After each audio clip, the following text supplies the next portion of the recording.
आज मी तुम्हाला सकाळ सकाळ आपल्याला चहाचा सोबत नाश्ता लागतो, पोह्याचा नाश्ता मोकळा सुटसुटीत आणि असा मऊसूत कापसासारखा होण्यासाठी खूप छान अशी रेसिपी तुम्हाला आज मी दाखवलेली आहे। पोह्याची सिंपल आणि साधी सोपी प्रोसेस आहे।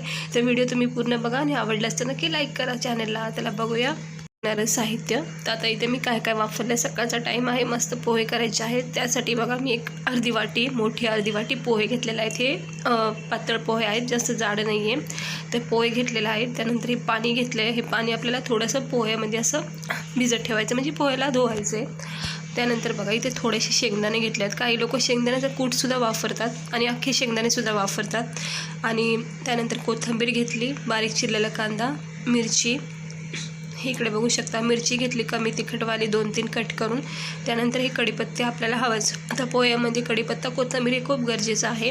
तर चला बनवूया आता छान असे गरमागरम असे नाश्त्याला पोहे। तर सर्वप्रथम आपण काय करायचं, हे जे पोहे आहेत ना हे धुवून घ्यायचे आहेत स्वच्छ। म्हणजे पोह्याला काय अजिबात भिजत वगैरे ठेवायचं नाही, फक्त स्वच्छ धुवायचे आहे।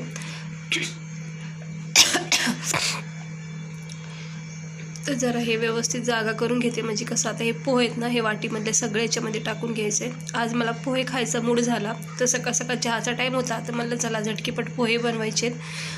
तर हे पोहे मी जाळीमध्ये अशा जाळीमध्ये काढून घेतले। आता हे थोडं थोडं पाणी टाकायचं, थंडगार असं पाणी टाकायचं आहे। हे बघा असं चारी बाजूनी पोह्याला असं कवर करून घ्यायचं पाण्यामध्ये, जेणेकरून काय होईल पोहे भिजले पण जातात आणि धुतलेसुद्धा जातात। हे बघा हे असं चारी बाजूनी पाण्याची अशी कोटिंग करायची आहे। हे थोडासा पोहा आहे, इकडे बघू शकता असं थोडंसं निथळून घ्यायचं आहे पाणी। हे असं प्रोसेसनी पोहे धुतले ना तुम्ही, म्हणजे असं पाणी म्हणजे टाकलं ना याच्यामध्ये, तर खूप मोकळे आणि सुटसुटीत पोहे होतात। अजिबात असे चिटकत नाही आहे, खाता वेळेस अगदी सुटसुटीत आणि मऊसूद असे पोहे होतात। तर ही अशी प्रोसेस नक्की करा तुम्ही, जर तुम्हाला पोहे बनवणं म्हणजे काही लोकांना असं वाटतं की चिकट होतात, कधी असे सुटसुटीत नाही होत ना, तर त्यासाठी त्या लोकांसाठी तो खूप चांगला व्हिडिओ आहे आजचा, मोकळे सुटसुटीत पोहे होण्यासाठी। ते बघा आता मी थोडा वेळ ना हे पाणी जे बघा किती पाणी निघलेलं आहे सगळं स्वच्छ धुतलेलं, तर ते थोडा वेळ मी असंच ठेवते या टोपावर, जेणेकरून एक्स्ट्रा पाणी सगळं निघून जाईल। तोपर्यंत आपण पुढची प्रोसेस करायची। सॉरी जरा आज माझा गळा खराब आहे, थंडीचे दिवस आहेत। तर आता कढाईमध्ये मी थोडंसं तेल तापत ठेवलं आहे। पोह्या करता वेळेस ना एक गोष्ट लक्षात ठेवायची की तेलाचा वापर अजिबात जास्त करायचा नाही आहे। हे बघा आता हे शेंगदाणे जे आहेत ना ते मी ह्याच्यामध्ये परतून घेतले। सर्वात प्रथम मी शेंगदाणे टाकलेत, कारण की शेंगदाण्याला आपल्याला लालसर बनवायचे आहेत। म्हणजे आपण दिवाळीमध्ये बघा पोहा चिवडा बनवतो, त्यावेळेस आपण ती शेंगदाणे जे भाजून तेलामध्ये जे टाकतो ना तसं टेक्स्चर आणायचं आहे, म्हणजे शेंगदाण्याला लालसर करायचं। त्यामुळे सुरुवातीला शेंगदाणे टाकायचं, म्हणजे कसं कढीपत्ता कांदा वगैरे फ्राय करता वेळेस पण ते परतले जातील। आणि नंतरून टाकले की मग काय होतं, झटकेपट आपण सगळ्या साहित्य त्याच्यामध्ये टाकणार, मग शेंगदाणे काही एवढे फ्राय होत नाहीत, म्हणून सुरुवातीलाच थोडं शेंगदाण्याला फ्राय करायचं। आता मी याच्यामध्ये कढीपत्ता आणि बारीक चिरलेला कांदा टाकून घेतलेला आहे। कांद्याचा वापर पण चांगला करायचा आहे, कांदा पोहे आपण बोलतो त्यामुळं कांद्याचा वापर पोह्यामध्ये चांगलाच असतो। तर मी इथं एक मोठा आकाराचा कांदा बारीक चिरून घेतलेला आहे मस्त, सोबत कढीपत्त्याचे पानं टाकले। आता हे कांद्याचा कच्चापणा जाईपर्यंत आपण छान असं मंद आचेवर याला फ्राय करून घ्यायचे, जोपर्यंत आपल्या कांद्याचा रंग चेंज होत नाही आणि जोपर्यंत आपले शेंगदाणे जे आहेत ना ते थोडेसे रेड ब्राऊन होत नाही ना, तोपर्यंत ह्याला असं परतून घ्यायचे। आता सुरुवातीला टाकल्यामुळं हे नंतर जे आपण कांदा मिरची वगैरे टाकतो त्यासोबतसुद्धा शेंगदाण्याला अजून थोडा वेळ भेटतो फ्राय होण्यासाठी, त्यामुळे सुरुवातीला टाकून घ्यायचे शेंगदाणे जर अख्खे टाकणार असाल तर, किंवा मग शेंगदाण्याचा कूट मग नंतर असं टाकू शकता। तर हे परतून घेते। हे बघा आता थंडीचे दिवस आहेत, सगळीकडे छान अशी थंडी चालू झालेली आहे। इकडे बघू शकता आपलं एक कांदा आणि मिरची चांगलं परतून होत आहेत, सोबत आपले शेंगदाणे पण फ्राय होते। सॉरी मिरची टाकली नव्हती अजून, मी कढीपत्त्याला मिरची समजत होते, तर आता मी मिरची टाकून घेतली आहे। इथं मी कमी तिखटवाल्या फक्त 3 मिरच्या टाकलेल्या आहेत, कारण की पोहे हे स्पायसी नसतात, हे अगदी म्हणजे कमी तिखटपणा याच्यामध्ये कमी ठेवावा लागतो।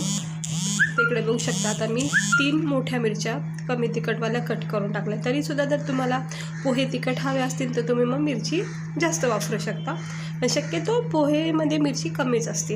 आता हे चांगलं फ्राय करून घ्यायचं आहे। मिरची पण थोडीशी फ्राय झाली की मग आपण याच्यामध्ये पुढची प्रोसेस करायची आहे। बघा आता हे टेक्स्चर बघा तुम्ही, याचं कमी झालेलं आहे.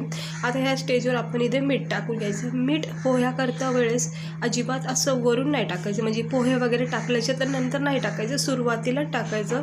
ज्यावेळेस आपण कांदा मिरची फ्राय करतो ना त्यावेळेसच हळद आणि मीठ टाकून घ्यायची. आणि हळदसुद्धा वापर इथं कमीच करायचा, अगदी अर्धा चमचा हळद टाकायची. बघा मी अर्धा चमचा हळद टाकून घेतली, सोबत अर्धा चमच्याच्या अंदाजे किंवा चवीनुसार असं मी मीठ टाकून घेतले. आता हळद मीठ असं टाकल्यामुळे काय होतं, चारी बाजूनी सगळ्या साहित्याला चांगली कोटिंग होती हळद मिठाची, आणि पोह्याला स्पेशली खूप छान कोटिंग होती हळद मिठाची. आता इकडे बघू शकता सगळं एक्स्ट्रा ऑइल निघून गेले, तर तुम्ही पोहे बघू शकता इतके मोकळे सुटसुटीत झालेले आहे, स्वच्छ असे. हे बघा, आणि आता हे मिक्स करून घेते. आता बघा हळद मीठ कांदा मिरची कढीपत्ता आणि सोबत आपले असे क्रिस्पी शेंगदाणे खूप छान असं मस्त मिक्स होत आहेत. आणि अशा प्रकारे पोहे तुम्ही नक्की बनवा, मोकळे सुटसुटीत आहेत. तुम्ही इकडे बघू शकता अजिबात ऑइली पोहे नाहीत आपले, एकदम स्टिकी पोहे झालेत आपले, सुटसुटीत ज्याला बोलतो आपण, सुटसुटीत मोकळे आणि मऊसूद असे लागणार आहे. कारण आपण छान अशी पोह्याला मस्त पाणी दिलेलं आहे आणि नरम सॉफ्ट केलेले आहेत. इकडे बघू शकता मी आता थोडीशी कोथिंबीर टाकते. तुम्ही हवं तर थोडंसं किसून खोबरंवरून टाकू शकता, किंवा बारीक शेव भेटली खारी शेव तीसुद्धा टाकून याला सर्व करू शकता, किंवा अशी सिंपलसुद्धा खाऊ शकता. ते बघा आता कोथिंबीर टाकून घेतलेत. आता मिक्स करून घेते ना, अगदी मंद गॅस ठेवायचा आहे, फास्ट ठेवायचं नाही. सकाळच्या घाईमध्ये सुद्धा तुम्ही हे पोहे झटकीपट असे फक्त आणि फक्त 5 मिनटात तुम्ही हे पोहे तयार करू शकतात गरमागरम खाण्यासाठी. तर आता थोडीशी वाफ देते आणि मग नंतर याला मी चेक करते. हे बघा आता 1 मिनटं एक अर्धा सेकंड मी वाफ दिली, तर तुम्ही बघू शकता गरमागरम मोकळे सुटसुटीत आणि खुले आपले असे हे पोहे तयार झालेले आहेत. कुठेही चिकटपणाही नाही, कुठेही तेलकटपणा दिसत नाही. तुम्ही बघू शकता किती छान असे आपले पोहे तयार झालेत. आता हे मी काढून घेते एका प्लेटमध्ये. तसे गरमागरम पोहे सकाळच्या नाश्त्याला खूप छान वाटतात खायला. हे बघू शकता मस्त झालेले आहेत.